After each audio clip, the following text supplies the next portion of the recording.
Over the past couple of years, playing live has become much more of a thing than it's been for the last decade or so. I think that the disconnect there is between watching stuff on your phone and actually being with people, enjoying that physical interaction, and the whole social thing has really turned a corner. We are, after all, a social species. We've become who we are by creating communities and sharing experience and experiences. We're not designed to be alone. So being physically close to other humans and building a community has led us to where we are. Enjoying that social interaction is what binds us together. And I've seen it locally where I host live synth nights in Liverpool called Synth.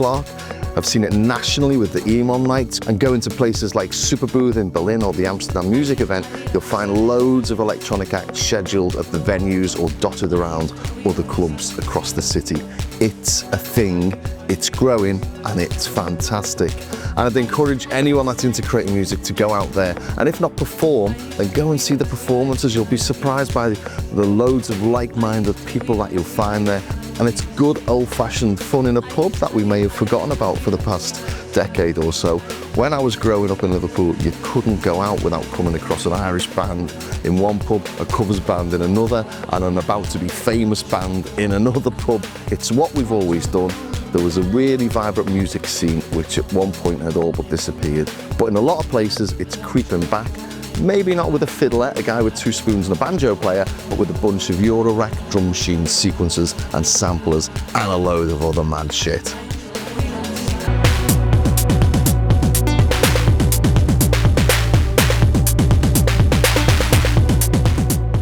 And that's what really brings me to the reason for this video. I've seen the Launchpad Pro MK3 out an awful lot at these gigs, and I've asked people why they're using it, and basically it's a nice big interface. It's nice and clear on a darkened stage, possibly filled with smoke, and it's just easy to use and reliable. I mean, it's been out for years. I think this was the 10-year anniversary one. This has been out since 2020. Here's the original one I had, and this is, oh God, this must be 15 years old. Perhaps proudly displays that it works with Ableton, as does the newer version. But the newer version has this sequencer, and I just don't think the sequencer's really been dug into enough, or people know about it that much, except for at these gigs. And like I say, I was a bit surprised asking people why this when there's so many sequencers around. And it's just a nice, simple, easy to use interface that does just enough without overcomplicating things. So I thought I'd try and use it in a couple of ways, in a couple of setups. One here on the desk and one in the studio where I can't quite reach all the equipment, just to show you how to use it and what it does. Just to go over what it has as a sequencer in case you've never considered it before. We've got 64 different projects. I've got them saved all over the place. Load the project. So we've loaded that one. Go into the sequencer, go to the patterns. We've got 4 tracks. Each of those tracks has got 8 different patterns in them, and you can create different scenes with each of those patterns. So you can have 16 different scenes, and you can chain the 16 scenes if you want. In the tracks themselves, you can chain the patterns. So you could chain those 4, for example. And then it'll play that one, and that one, and that one, and that one. There we go.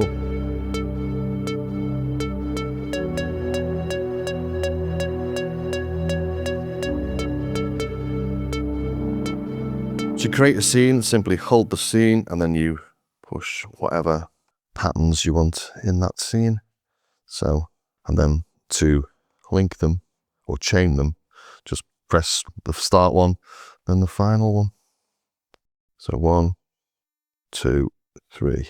And it will loop around them until you tell it to do something else, which is another great little performance trick. So there's tons of flexibility in there. 8 patterns per project is actually a reasonable amount. It doesn't sound like a lot because we're used to getting things thrown at us with like 64, 256 and all the rest of it. And I know some people really do always want more, but I don't think I've ever used as many in a single jam, to be honest. And if you do want more patterns, you can seamlessly just load the next project, so you can put them in the next project along if you want. It loads while you're playing. So that's the general overview of the structure. 4 tracks, 8 patterns per track, 16 different scenes. Then we've got the tracks themselves. If you come into the steps, drum tracks, and then we've got, this one's got notes. It's in chromatic mode. That's 1 octave of a keyboard. If you can work that out, let's C, C sharp, D, D sharp, E, the rest of it. This one is laid out chromatically as well. And this one's laid out in scale mode. And to set all those modes and things, shift and sequencer. And I'm not going to go through everything on here, but basically they're the different modes. That's drums, that's scale mode, and that's chromatic mode. The blocks in the top left don't do anything. They just show you what mode you're in. So that's, well, it represents the drum grid, that represents the scale mode, and that represents the chromatic mode, C, C sharp, D, D sharp, something like that. This here represents the different scales, so you can see the notes changing with what scale you choose. And obviously when you select a different root note, the scale changes as well. So this is orange because we're on track 1, track 2 is purple, track 3 is green, track 4 is pink. And we can select one of 16 MIDI channels for any of them. So track 1, for example, put that on track 1, or on track 16. Track 2, put that on MIDI channel 11, 12, 13, 14, 15, 16. It's all really quite self-explanatory once you start using it. And for thoroughness then, to show you how you record, hold the step recording obviously. There we go. Just being unconventional with my jaunty angle and not starting off with the kick. Let's put the kick in. I'm going to real-time record.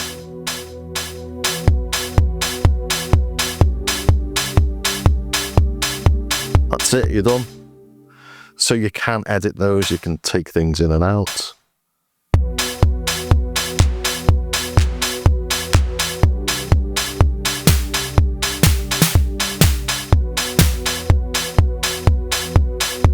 Not press record, eh?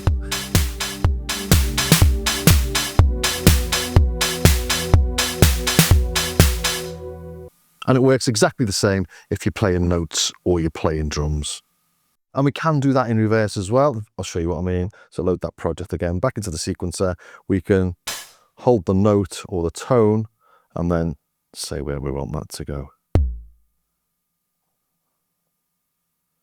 Also worth showing that we've got tempo and we've got swing in there as well, which goes below 50. So you've got pushing and you've got dragging. And we then have custom modes. So you can set these custom modes up to do almost anything really. MIDI CCs, not NRPM, but you can do program changes, MIDI CCs. So in the next demo I'm going to show you, I will use the MIDI CCs to modulate the filter cutoff and resonance on a Summit and a Prophet 600. And very briefly, if you don't know what I'm talking about when I'm talking about custom modes, if we come into Novation's Components app, we can create custom modes. So we can add different sort of sliders, change the CC numbers, got vertical, bipolar, horizontal. So let's remove that one, put in a horizontal one in, put in the keyboard, chromatic keyboard there, change the octave. Let's get rid of that, replace it with a drum grid. Program change the program number. Add a scale keyboard, octave 3, let's change the octave, another scale keyboard. And you can play these while you're in sequencer mode. Again, I'll do that in the next demo. If we look down the right-hand side, we've got various settings for each of the different modes. For the drums, the chromatic mode, and the scale mode, they're all the same, basically. So the pattern settings, this is the rate at which the pattern plays. That's at 16ths, that's 8ths, and that's 1 per beat. And these in the middle are triplets, so that's 32. That's 32 triplets. That's 16 triplet, 8 triplet. Get the idea. If I play this, actually, let's just see which one I'm playing here. So this is these chords coming from the peak. These are just playing once a beat. See, that's lit there. If I speed that up,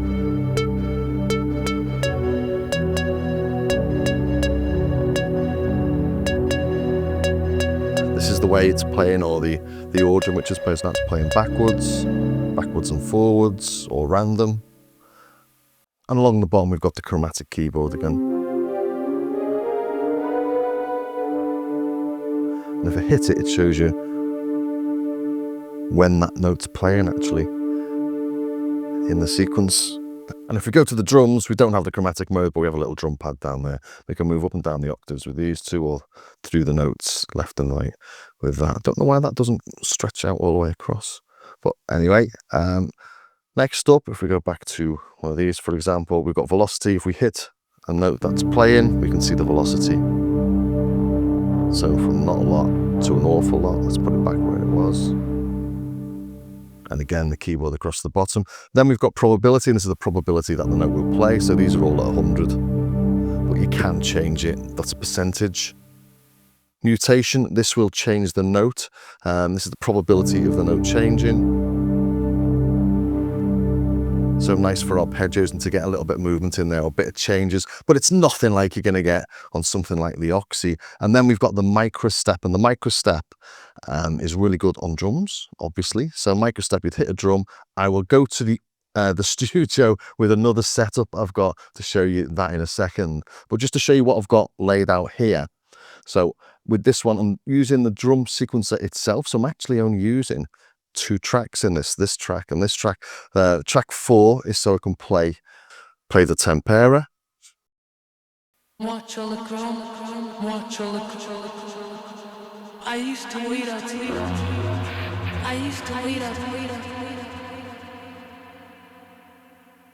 Track 3 is the Nicks,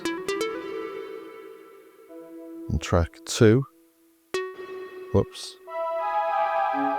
is the peak, and there's actually nothing on track 1. Although I've set it up for drums, I decided, because I had some nice patterns on this, just to select the patterns on the hex drums itself. The Launchpad sending a MIDI clock to the hex drums.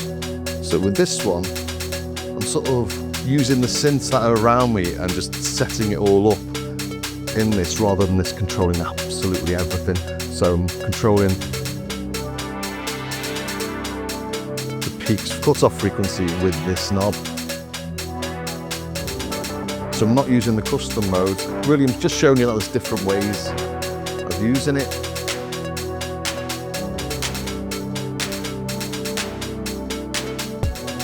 This is changing the Nicks pattern. Go through the 4 of them. And this isn't doing anything. So we come to this one again. A different sample.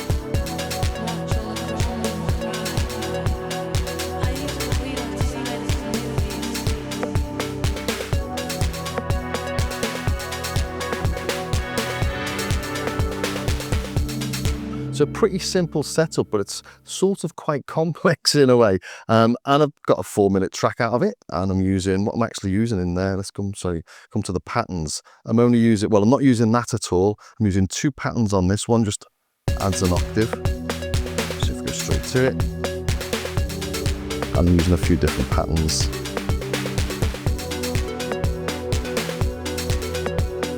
If you press shift, it goes directly to it. If you don't press shift, it waits till the end of the bar.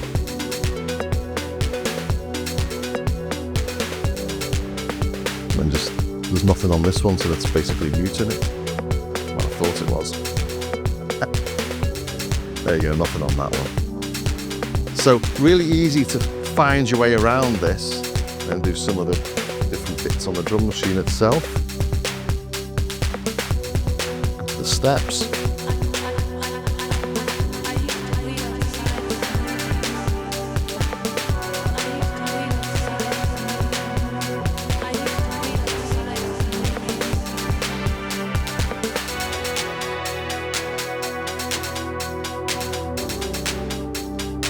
So this is playing these chords. If we come down the octave, you can see the chords. I've done these chromatically, not using the scale function.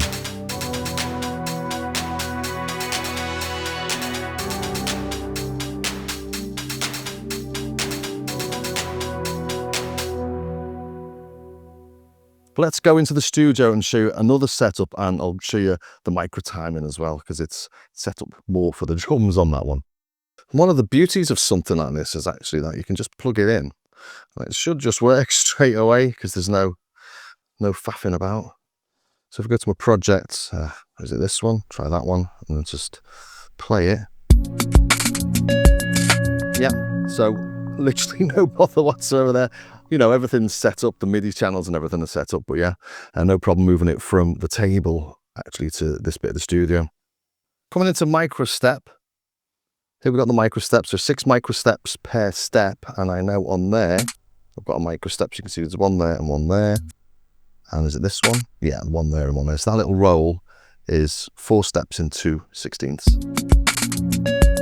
So if we hit this one, for example, we've got the micro steps there. Micro steps there. Let's find which note that's on. So go through the notes, trying to find them down here. There they are. So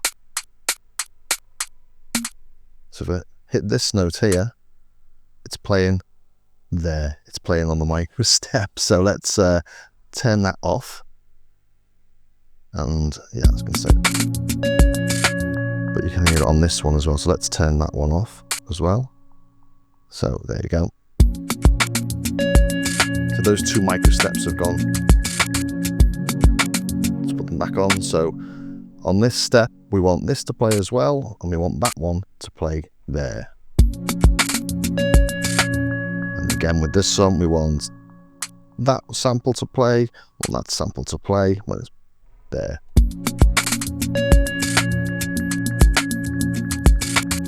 In fact, let's put some on this one. So let's come down. Let's try and find that sample.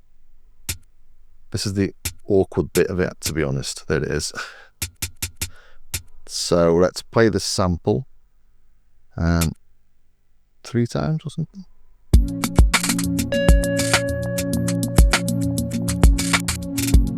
There you go. And if we wanted to just have it playing off the beat, yeah, let's put it there. So it's just out of time.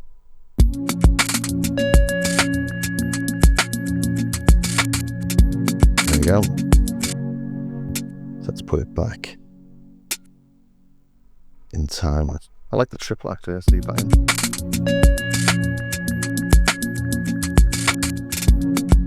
And I'm showing you that in a bit more detail because it's a really cool thing and I made use of it in this next little demo. And because it's probably the most complex one to do, because you've got to think, right, okay, I'm on that step, or I'm on this step, which sample's being used?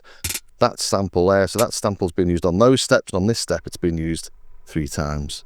It's a bit confusing because it shows the other steps that it's on, but we're looking at that step at the minute because we just hit it. So once you wrap your head around it, it's actually really simple. Most complex bit is trying to find your way around that. And as I said before, I don't know why it doesn't show 16, why it only shows the 8.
On this demo then, I've got 4 tracks playing. Got drums, chords, a little lead, and another little lead. Track 1 is controlling the SP404. Track 2 is controlling the Summit. Track 3 is the SE Electronics MIDI Mini V30. And track 4 is the Prophet 600. So a nice mix of old, new, analog, and digital. So if we come into the drums, for example, and they just match to the SP404, but I've programmed in the actual loop into this. Track 2 is the Summit, and this is using the scale mode, so you can't really get your chords wrong. Track 3 is the MIDI Mini. Again, it's using the scale mode, so everything you play tends to be in tune. And again, same for the Prophet 600. So if we come back to the patterns page, each of these patterns is doing something slightly different. And if you chain them, you can play the whole lot. So let's do that. And if we come into the custom modes here, I've programmed these 2 channels, or these 2 vertical tracks here, to change the filter on the Summit and on the Pro 600. So add some resonance.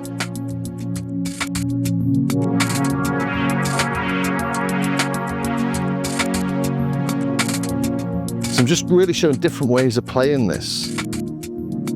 So you could, with the other one, I'm concentrating a lot more on the external gear and moving to the different patterns manually, whereas on this, it's doing it automatically. So if I come back into the project where let's move forward a little bit, go to this one. Yeah, I wanted to get the Prophet 600 playing there, so come back into custom. Tap it gently. The resonance will increase gently.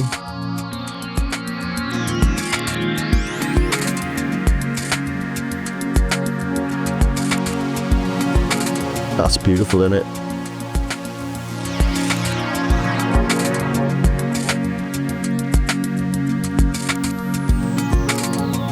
So in this example, really, I'm playing the Launchpad rather than playing the synths themselves.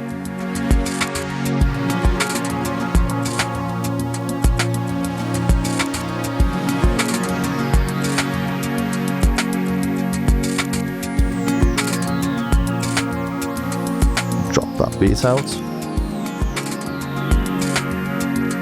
Take that out. Back into the custom mode. Drop this down a little bit more. Back into the sequencer. Let's turn the little MIDI Mini arpeggio off. Lovely.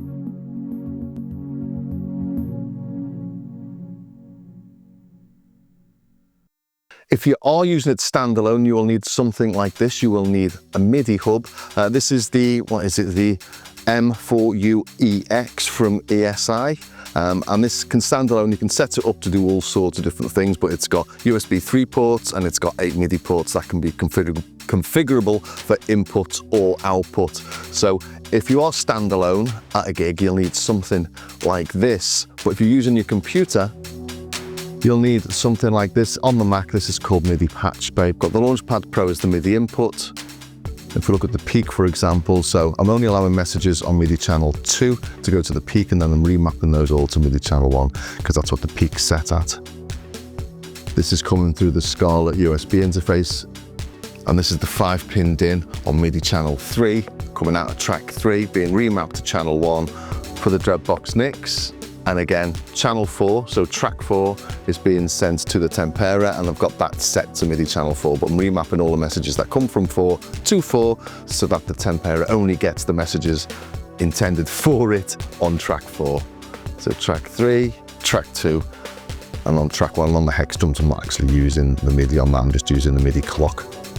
There you have it then, the Launchpad Pro MK3 as a sequencer. There's more going on in this than you might expect, and although it's limited to 4 tracks, if you do have a drum machine that you're using, the drum machine's your 5th track, and I've been using a tempera in that demo there as a sampler. I was running it on track 4 on this. I didn't actually need to use this. I could have had that as the 6th track, and 4 other tracks run from this. So you can do pretty complex setups on it, even though it seems quite limited.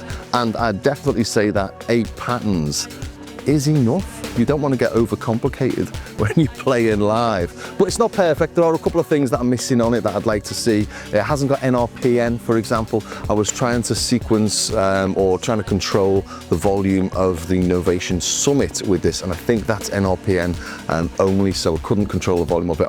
Didn't need to, I was just doing a test really to see how far I could push it. And the other thing it doesn't do is change MIDI program data when you load a new program. So a friend of mine that's been using one of these live said he has to really think about how he transitions from one song to the next to make sure that he changes the programs, because it doesn't do it via MIDI CC automatically on this. So that might be another little addition that could be of use. But yeah, I've seen loads of people using it, and my mate whose third arm came in on that more techno-y demo, he came round, he loves it. He said, oh, you're doing a demo on this? Got one of these, love it, use it all the time. So yeah, there are lots of options out there like the Oxy One Mark II and the Circlone, and I've done videos on those recently, and people in the comments have said how complex they are and that they weren't for them because they needed something less complex. So if that's you, take a look at this. So I hope that was of some use to somebody somewhere. If it was, please do subscribe, ring the bell, join me over on Patreon. The sample banks, there's tutorials, all sorts of stuff on there. And also do take a look at my starskycard.com website. Again, patches, samples, stuff you can buy, and free stuff as well. But like I always say, it's nice if people pick up even the cheaper bits and bobs, because it does all help to support the channel. Well, thanks for staying to the very end. It's very much appreciated. Hope you enjoyed that, and I'll see you next time.